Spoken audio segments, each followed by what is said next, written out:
விற்பெரு விழவும் கஞ்சனும் மல்லும் வேழமும் பாகனும் வேழ செற்றவன் தன்னை புறமெறி செய்த சிவனுரு துயர்களை தேவை பத்தலர் வீயக்கோல் கையில் கொண்டு பார்த்தந்தன் தேர் முன்னின்னானை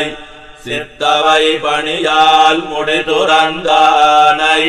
திருவல்லிக்கேணி கண்டேனே விற்பெரு விழவும் கஞ்சனும் மல்லும் வேழமும் பாகனும் வீழ செத்தவன் தன்னை புறமெறி செய்த சிவனுரு துயர்களை தேவை பத்தலர் வீயக்கோல் கையில் கொண்டு பார்த்தந்தன் தேர் முன்னின்னானை சித்தவை பணியால் முடிதுறந்தானை